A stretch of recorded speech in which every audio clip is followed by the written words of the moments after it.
एक बार की बात है, एक आश्रम में 3 शिष्य रहते थे। तीनों ने अत्यंत मेहनत से अपनी शिक्षा संपूर्ण की।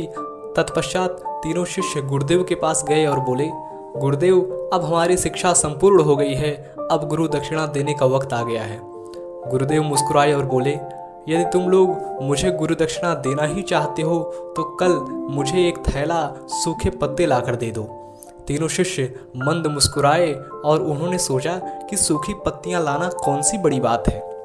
अगले सुबह तीनों शिष्य पास ही के जंगल में दक्षिणा हेतु सूखे पत्ते एकत्रित करने के लिए गए। उन्होंने वहां देखा तो आश्चर्य हुआ। जंगल में सिर्फ एक मुट्ठी सूखे पत्ते बचे हुए थे। यह देखकर वे तीनों बहुत अधिक परेशान हो गए। उन्होंने सोचा, अब गुरुदेव को दक्षिणा कैसे देंगे। तभी सामने से एक किसान आता हुआ दिखाई दिया, जिसने एक थैले में ढेर सारे सूखे पत्ते लिए हुए थे। उन्होंने उस किसान से आग्रह किया कि भाई, हमें भी थोड़े सूखे पत्ते दे दो, हमें इनकी अत्यंत आवश्यकता है। किसान ने कहा, यह सूखे पत्ते मैं अपने जीवन यापन तथा घर का भोजन पकाने के लिए ले जा रहा हूँ। मैं यह आपको नहीं दे सकता, परंतु हाँ, पास के ही गांव में सेठ जी रहते हैं। उनके पास सूखे पत्तों से दोने बनाने का कारखाना है, शायद वह आपको सूखे पत्ते दे सकें। वे तीनों सेठ जी के पास गए और उनसे सूखे पत्ते देने के लिए आग्रह किया, परंतु सेठ जी ने कहा कि मैं आपको सूखे पत्ते नहीं दे सकता, क्योंकि इनकी मुझे आपसे अधिक आवश्यकता है। मैं इन सूखे पत्तों से अपना कारोबार चलाता हूँ, मुझे क्षमा करें।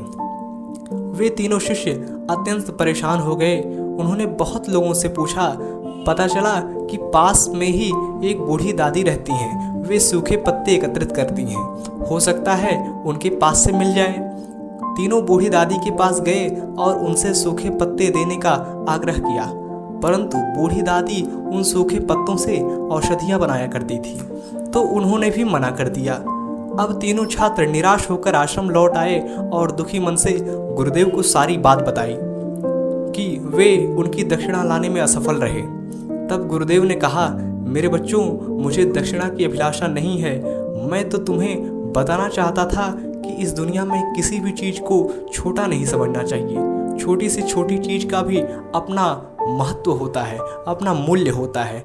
आज शिष्यों को पता चल गया था कि जिन चीज़ों को हम बहुत छोटा समझते हैं, वास्तव में उनका भी अपना एक स्थान होता है। कहानी सुनने के लिए आपका बहुत बहुत धन्यवाद।